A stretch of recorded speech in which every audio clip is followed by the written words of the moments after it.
तुम्हाला माहिती नाही तुमचे आई वडील तुमच्यासाठी किती कष्ट घेत आहेत? खरंच माहिती नाही? ते मरतायत रोज तुमच्यासाठी, ते रोज हारतायत तुमच्यासाठी, रोज ते खाली पडतायत. कुणाच्या तरी पायाला पडत असेल तुमचा बाप, तुमची आई कोणाच्या तरी हाताखाली काम करत असेल, कोणीतरी रोज ते पार ऑफिसमध्ये शिव्या बिव्या काय कोणाच्या बॉसच्या काहीतरी सगळं ऐकून सगळं सहन करून परत घरी येतात आणि घरी आल्यानंतर तुमच्यासोबत शांततेत बोलतात. तुम्ही सांगताय बाबा मला हे पाहिजे, लगेच दुसऱ्या दिवशी मिळत असेल. तुम्ही काय करताय हो त्यांच्यासाठी? त्यांची किंमत तुम्हाला आता कळणारच नाही. जेव्हा तुम्ही मोठे होणार 25 वर्ष 26 वर्षाचे 27चे 30 पर्यंतचे, तेव्हा तुम्हाला कळेल की नाही जमत आहे, नाही जमत पैशाचं मॅनेजमेंट, नाही जमत आहे. मग त्या बापाने कसं केलं असेल माझ्यासाठी, जेव्हा त्यांच्याकडे काहीच नव्हतं. आता मी तरी थोडेफार कमावतोय, माझ्याकडे आहे. जेव्हा त्यांच्याकडे काही नव्हतं तेव्हा मला त्यांनी काहीच कमी पडून दिलं नाही. हा तुमच्या आई बाबाचा खरा संघर्ष आहे. तुम्ही पार 2 तास अभ्यास केला की थकताय, 3 तास अभ्यास केले की थकताय, नाही चालत ना असं.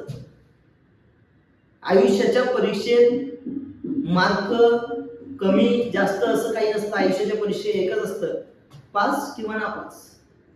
मग तुम्हाला जर आयुष्याच्या परीक्षेत पास व्हायचं असेल, त्या छोट्या छोट्या छोट्या छोट्या संघर्षातून तुम्हाला जावं लागेल. आणि हा छोटा संघर्ष म्हणजे छोटा संघर्ष नाहीये, आणि हा खूप मोठा सुद्धा नाही आहे. एक एक सेकंदाचा, एक एक क्षणाचा, एकेका मिनिटाचा, एकेका दिवसाचा, एकेका आठवड्याचा, एकेका महिन्याचा संघर्ष तुम्हाला त्यातून जावं लागेल. परवा एक पॅरेंट्स आहेत माझ्याकडे, 8व्या वर्गाचे, कुठेतरी काम करत असतील, मला माहिती नाही. त्याचा मुलगा 8 वर्षाचा होता. ते दोन्ही माझ्याकडे आले, त्याची आई आणि वडील दोन्ही माझ्याकडे आले. काउन्सिलिंग झाली आणि त्यांनी ठरवलं की आता ऍडमिशन इथेच घ्यायची. ठीक आहे. त्यांच्याकडे पैसे नव्हते. म्हटले साहेब 10-12 तारखेला पगार होईल तेव्हा पैसे देते. म्हटलं ठीक आहे, आजपासूनच मुलाला पाठवा. ठीक आहे. खाली गेल्यानंतर त्यांना परत काय वाटलं काय म्हणजे, त्यांना वाटलं ऍडमिशन जाईल किंवा काहीतरी जाईल. ते परत वरती आले आणि म्हटलं सर जर ऍडमिशन आता कन्फर्मच करायची असेल तर किती पैसे भरावे लागतील? म्हटलं 50% तरी ऍडव्हान्स द्यावं लागेल तुम्हाला. बोले साहेब एवढे तर पॉसिबल नाही आहे, थोडेसे काहीतरी कमी करा. म्हटलं किती देऊ शकता तुम्ही, भरा किती, काय भरायचं? सर 500 रुपयात ऍडमिशन फिक्स करू शकतो का? मला वाईट वाटलं, काहीतरी अडचण असेल त्या माणसांची. म्हटलं ठीक आहे, यू कॅन. आणि मग त्यांनी जेव्हा ते 500 रुपयाचे ऍडमिशन फिक्स करण्यासाठी ते पैशाची मॅनेजमेंट केली ना, ते मला त्या गोष्टीने मला कमीत कमी 2 ते 3 दिवस त्रास झाला. आणि तो त्रास खूप खूप भयानक होता, तो खूप पेनफुल होता, तो खूप वाईट वाटणारा होता. ते 500 रुपये काढण्यासाठी त्या वडिलांनी खिशातून 200 रुपये काढले, 100-100च्या 2 नोटा, 50-50च्या काहीतरी 5-6 नोटा निघाल्यात, 4-5 नोटा, 20-20 रुपयाच्या नोट निघाल्यात. आणि त्याच्या आईने 10 रुपयाचे 2-3 कॉईन दिलेत. आणि जेव्हा मी ते त्यांची तारांबळ बघितलं, ते पैसे काढण्यासाठी जेव्हा ती तारांबळ त्यांनी 500 रुपये काढण्यासाठी केली ना, ते पार मला अस्वस्थ करून गेली. आणि तेव्हा जाणवलं की नाही बाबा, यांच्याकडनं पैसे नाही घ्यायचे आपण. त्यांना म्हटलं हे राहू द्या तुमच्याकडेच, ऍडमिशन फिक्स झाली समजून घ्या. मी माझं सांगत नाहीये, मी लय भारी माणूस नाहीये, पण सांगायचा उद्देश आहे की तेच आई वडील आहेत, त्यांच्या काहीतरी डोळ्यात स्वप्न आहे की माझ्या मुलांनी काहीतरी मोठं व्हावं, माझ्या मुलांनी काहीतरी स्वायब व्हावं, माझ्या मुलांनी कलेक्टर व्हावं, इंजिनियर व्हावं, डॉक्टर व्हावं, काहीतरी मोठं व्हावं. आणि ते मोठं होऊन हे जे आमचं 18-20चं दारिद्र्य आहे, जे आमचं कष्ट आहे, जे काही आम्ही स्ट्रगल करतोय, ते सगळं एका क्षणात संपवून जावं. त्या एका क्षणासाठी तुमच्या आई वडील म्हणतायत रोज. What you are doing here? Nothing.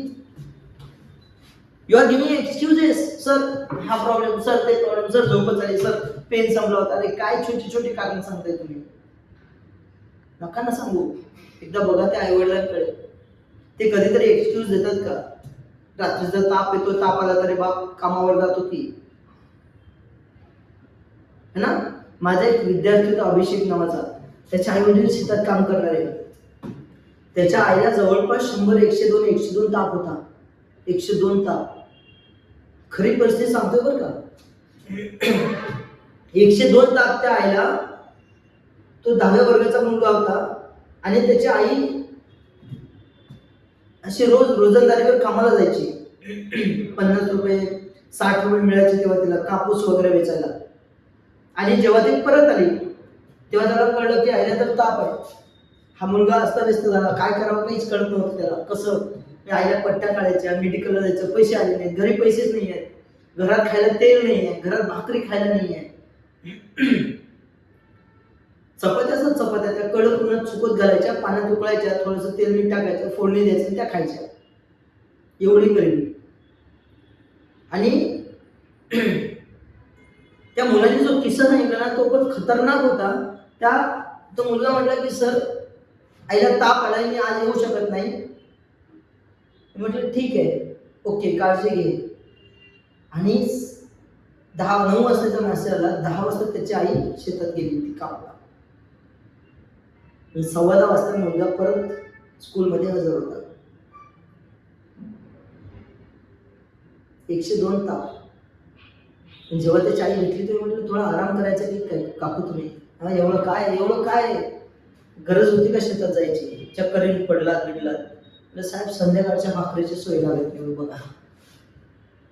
संध्याकाळच्या, सकाळी जर कामाला गेलो नाही तर संध्याकाळच्या भाकरीची सोय लागत नाही. आणि तुम्ही डीमार्टला एका वेळेला 10,000 20,000 रुपये खर्च करतात. तुम्हाला खायला नंबर ऑफ ऑप्शन्स आहेत तरी तुम्हाला आवडत नाही. You are giving excuses. Stop giving excuses ना, तर life will be heaven. Stop giving excuses. आणि सगळ्यात खतरनाक गोष्ट एक्सक्यूज, सगळ्यात खतरनाक. हे झालं, ते झालं, असं झालं. Forget everything. Do your work. Struggle is a part of life. Got it?